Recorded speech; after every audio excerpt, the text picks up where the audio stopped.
আপনার টাকা লাগবে, লুক লাগবে, আপনার মেধা ডাজেন্ট ম্যাটার। তারপরে আবার আপনার লাইফ সিকিউরিটি নেই, তাহলে আপনি কেন এই দেশে থাকবেন? আমি জব করি লাস্ট 5 ইয়ার্স ধরে, কিন্তু ও গ্রাজুয়েশন কমপ্লিট করার পর থেকে ওখানে কখনোই আমরা জবের জন্য কোথাও দিতে পারি নাই, কারণ ওর একটাই ড্রিমস, ও বিদেশ যাবে, এনিহাও যাবে। তো এক পর্যায়ে আমরাও, ও আমাদের একটাই ভাই, তারপর আমরা এক পর্যায়ে অ্যাপ্রোচ করলাম যে ঠিক আছে, স্বপ্ন তো স্বপ্নই, ও যাক। ওরও চেষ্টা ছিল, ওর আসলে সব চেষ্টাই ওর চেষ্টার কারণেই ওই ব্যাপারটা এই পর্যন্ত মানে আগাতে পেরেছে। সো আল্লাহ ভরসা, আমরা অবশ্যই সবাই অনেক খুশি। বাদ বাকিটা ও যদি আরো ভালোভাবে ওর লাইফটা গুছাই নিতে পারে, আমরা আরো বেশি খুশি হব। It is a good institution to process my file for moving to Hungary. That's why I choose this Study First Info, and I face different kinds of difficulties throughout my all process, like manage my bank statement, which is a big fair issue for a student who wants to really move to Europe or any other countries through student visa.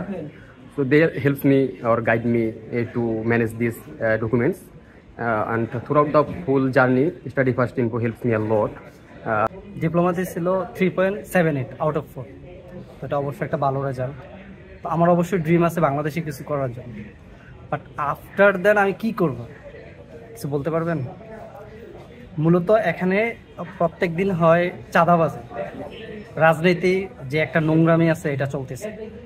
তারপরে আপনি যে job সেক্টরে যাবেন, এইদিকে আপনার look থাকলে কিছুই করতে পারবেন না। যদি লুক না থাকে, আপনার টাকা লাগবে, লুক লাগবে, আপনার মেধা ডাজেন্ট ম্যাটার।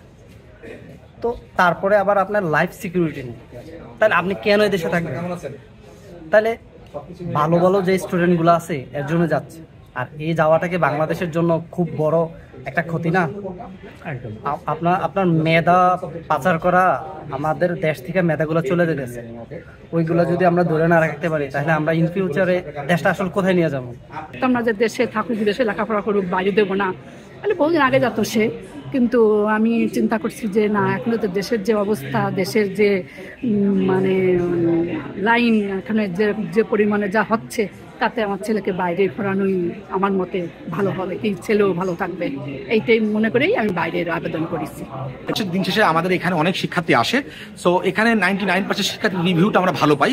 আসলে হয় কি, আমাদের কাজের অনেক প্রেশার, যেই কারণের জন্য অনেক সময় আমাদের কাউন্সিলর অনেক ব্যস্ত থাকে, প্রসেসিং টিম অনেক ব্যস্ত থাকে, যেই কারণের জন্য হয়তো সঠিক সময় অনেক ক্ষেত্রে অনেক দু একজন শিক্ষার্থী বিভিন্ন সময় এই ধরনের কথাবার্তা একটু কমপ্লেন থাকে। বাট আমরা সবসময়ের জন্য চেষ্টা করি শিক্ষার্থীদের নিয়ে যেহেতু আমরা কাজ করি, তাদেরকে প্রপার সার্ভিসটা দেওয়ার জন্য আমরা সর্বোচ্চ চেষ্টা করি। এবং আমি অলরেডি মেনশন করেছি যে আমরা যেই কারণে আজকের প্রোগ্রামটা অ্যারেঞ্জ করেছি, যে আমাদের ভুলগুলো থেকে আমরা আসলে শিক্ষা নিতে চাই। কারণ আমাদের সাথে যে সকল শিক্ষার্থীরা আমাদের এই থেকে ভিসা হয়েছে, তারা কিন্তু সবাই আমাদের সাথে দীর্ঘ প্রায় 6-7 মাস কানেক্টেড।